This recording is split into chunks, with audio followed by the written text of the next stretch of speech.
Now we have Start User Management module under this React point of sale application. So first, under this module, we have to create user management component under React Frontend component directory. So here, we have create new file with name like UserManagement.jsx in component directory. Now under this file, first we have to write import statement with React library and useEffect hook from React module. So here, we have brought in React core functionality along with useEffect to handle side effects like initializing the DataTables plugin when the component loads. Next we have to write destructuring import with link from React router DOM.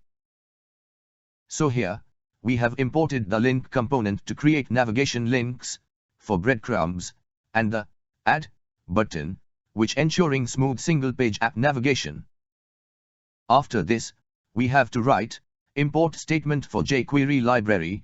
So here, we have included jQuery, which is needed for the DataTables plugin to handle DOM manipulation and event handling for the user table. Then we have to write import statement for DataTables.net core library.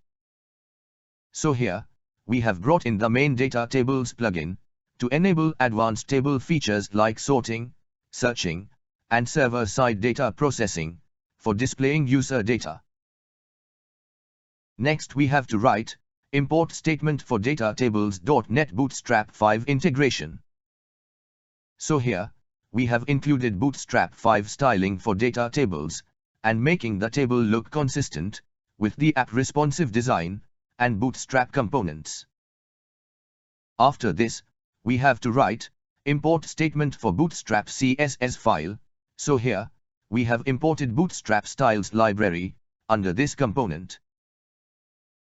Then we have to write function declaration for user management component. So here, we have defined a React component that displays and manages a list of users in the point of sale system using a DataTables power table. Inside the component, we have to write useEffect hook with an arrow function and empty dependency array. So here, we have set up a side effect to run once when the component mounts and initializing the data tables and cleaning up when the component unmounts. Inside useEffect, we have to write constant token equal to localStorage.getItem with token key. So here, we have retrieved the JWT authentication token from browser storage to include in API requests for secure access to user data. Next we have to write constant table equal to jQuery selector for user table ID, which calling data table method with configuration object. So here, we have initialized the DataTables plugin on the table with ID user table, which setting it up for server-side data loading and user interaction. Inside data table config, we have to write processing property set to true. So here, we have enabled a loading spinner to show while the server fetches user data, which giving users visual feedback during API calls. After this, we have to write server-side property set to true. So here, we have turned on server-side processing and letting the backend handle sorting, searching, and pagination for efficient handling of large user datasets. Then we have to write AJAX configuration object. So here, we have defined settings for data tables to fetch user data from the backend API. Inside AJAX object, we have to write URL property pointing to user's backend API endpoint. So here, we have set the backend API route that provides user data in a format that data tables can process. Next we have to write type property set to get. Thereby here, we have specified a GET request to retrieve user data and following RESTful conventions for fetching resources. After this, we have to write headers object with authorization property, which using bearer token. So here, we have included the JWT token in the request headers to authenticate the API call and ensuring only authorized admins access user data. Then we have to write columns array to define table structure. So here, we have specified how user data fields from the server, which map to table columns, and how they are displayed. In first column definition, with data property set to user ID, so here, we have mapped the user ID field from the server response to the first column.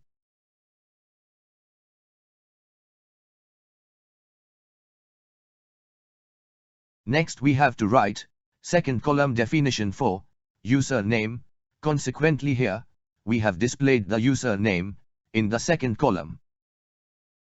After this, we have to write third column definition for user email.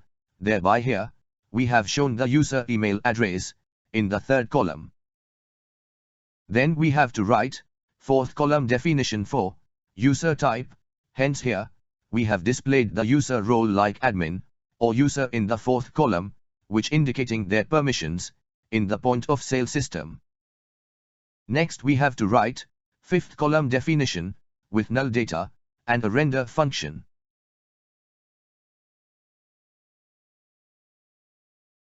So here, we have created a custom status column that uses raw data to generate a visual badge instead of a direct field mapping.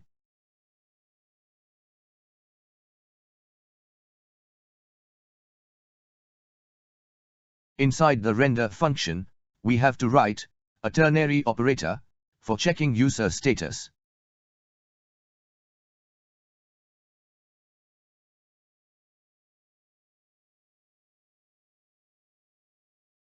So here, we have returned a green, active, badge for active users, or a red, inactive, badge for inactive users, which making the status visually clear.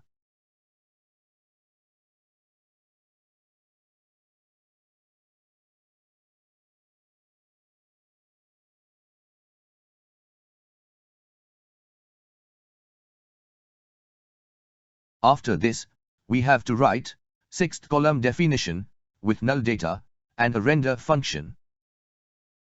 So here, we have created a custom action column to generate an edit button for each user based on their ID.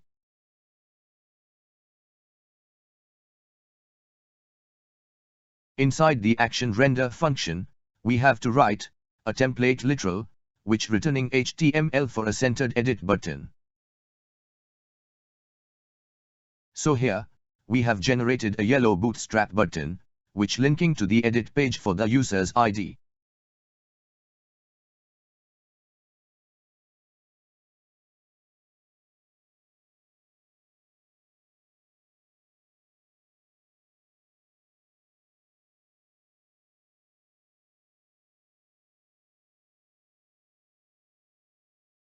Next we have to write jQuery event delegation on table body for anchor clicks. So here, we have added a click handler for edit buttons in dynamically loaded table rows, which ensuring links work with server-side data. Inside the click handler, we have to write event.prevent default method. So here, we have stopped the default anchor tag behavior to avoid full page reloads, which keeping navigation within the React app.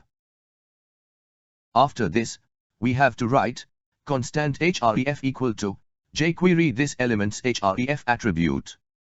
So here, we have extracted the edit URL from the clicked edit button for navigation.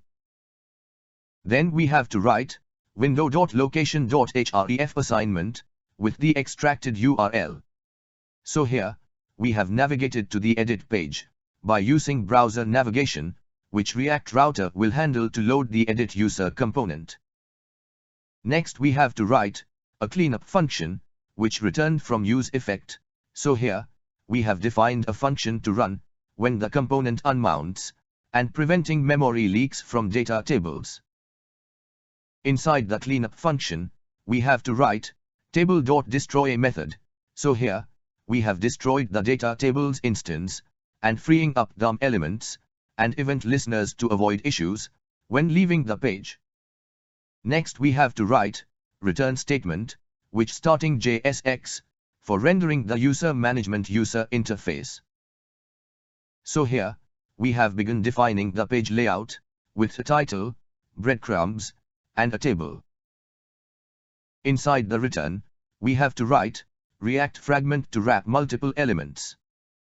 So here, we have grouped the heading, breadcrumbs, and card without adding extra thumb nodes, for a clean structure. Next we have to write heading with top margin class, so here, we have displayed the page title, User Management, with proper spacing from the top navigation bar. After the heading, we have to write ordered list with Bootstrap breadcrumb classes, and bottom margin class. So here, we have created a navigation trail, which showing the path from dashboard to user management. Inside the breadcrumb, we have to write first list item, with a link to dashboard. So here, we have added a clickable link to navigate back to the main dashboard, which keeping navigation clear.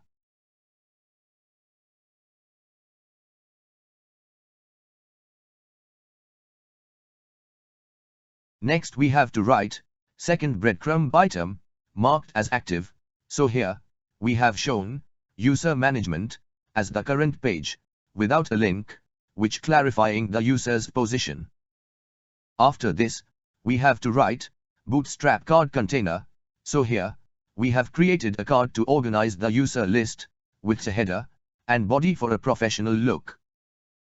Inside the card, we have to write card header division, so here, we have created a section for the table title, and action buttons, with consistent styling.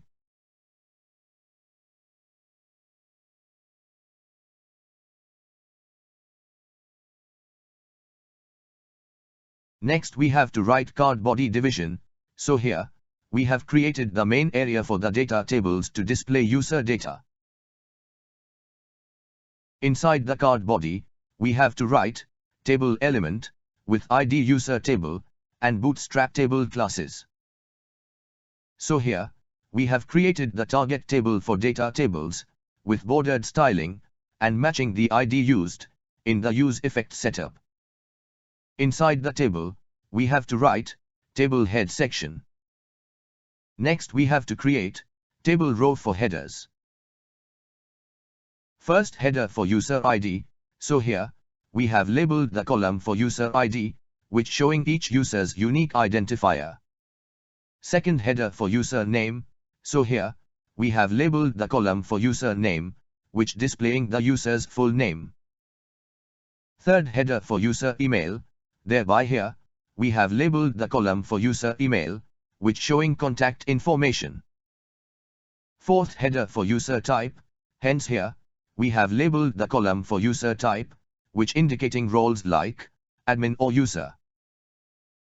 Fifth header for user status, therefore here, we have labeled the column for the active or inactive badge display. Sixth header for actions, thus here, we have labeled the column for edit buttons, providing user management options.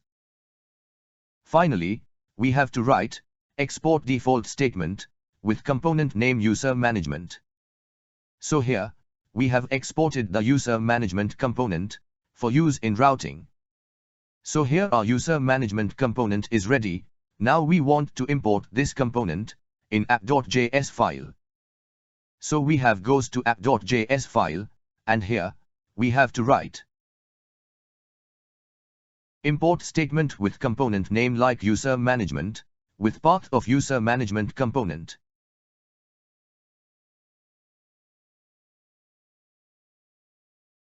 After this, we have goes into routes element, and under this, we have create new route element. And here, we have to write path attribute is equal to /users.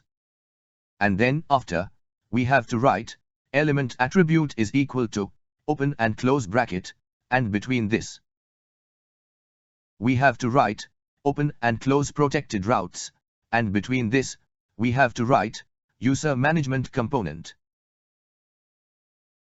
So here, we have defined protected route for user management section, where protected route ensures user authentication before rendering the user management component within the layout structure. So here, we have import user management component in app.js file.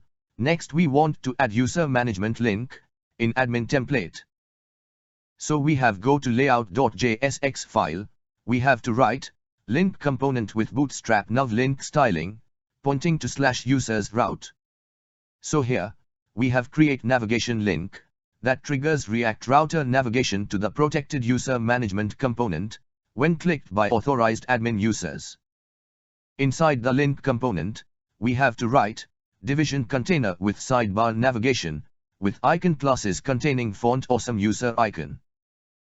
After the icon division tag, we have to write plain text user label, so it will make user link under admin template for goes to user management page.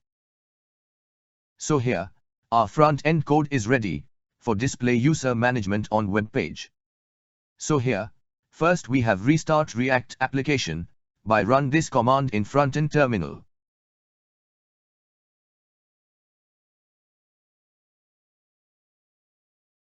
So friends, here we can see that users link has been created in React point of sale application sidebar. Now we have click on this link, so here we can see that page has redirect to user management page. But here we can see that some error has been displayed. This is because still we have not write backend code for fetch user data. So next, we will start creating backend route for fetch user data from MySQL table with server-side processing of data.